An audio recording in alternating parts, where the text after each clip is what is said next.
Well, thank you for joining us tonight. I'm Monique Minglavin from the Cairo 7 studios. Hi again, Monique, and hi again, everyone. Steve Rabel reporting here from our temporary studios at home as we continue to social distance.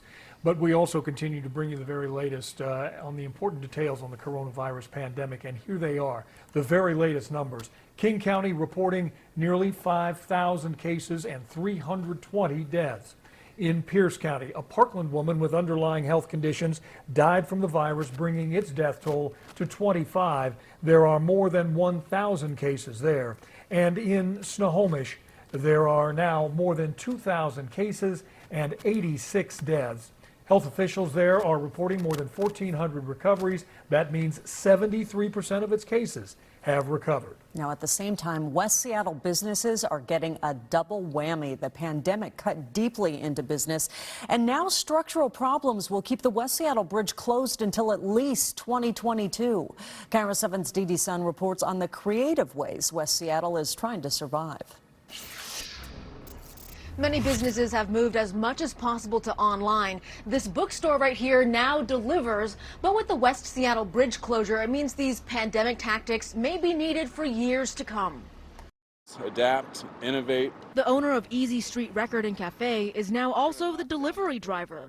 We're hustling, you know. I'm out in this van every day. Bringing people food and music, like Pearl Jam's new Gigaton album.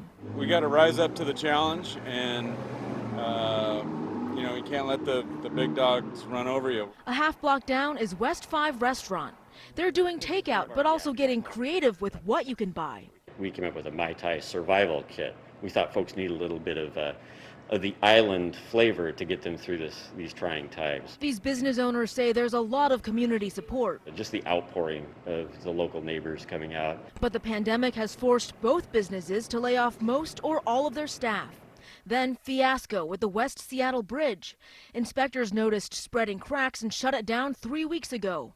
Now SDOT says if repairs can happen, the bridge would still be closed until 2022 and longer if it needs to be replaced. It's a lifeline gone for the 80,000 people in West Seattle. It's shocking that we're very concerned about the impacts to West Seattle. We recorded the major detour route with a GoPro. From the bridge exit to West Seattle, it took us 20 minutes with no traffic, a drive that used to take 5. Economic statisticians say that you know, maybe 10-20% may not survive through this, and we're not out of the mix of that either. That's just the pandemic. Now think of the added instability provided when the bridge is down. The West Seattle Junction Association is working with the city and county to come up with different ways to help. One idea is to launch its own delivery service for food and retail, bypassing steep third-party fees. I think that's one of the ways that we can work through the next 2 to 5 or 15 years. Meanwhile, these business owners are showing a special kind of determination. I'm very hopeful. This is my neighborhood. I will hang on. I will grind, I will dig in my heels, and I will stay in business. This is the land of opportunity. It's a gold rush city. The West Seattle Junction Association says it'll also be working with King County to hopefully step up public transportation. These businesses say they're all relying on each other and you to get through this tough time. In West Seattle, Dee Sun, Cairo 7 News.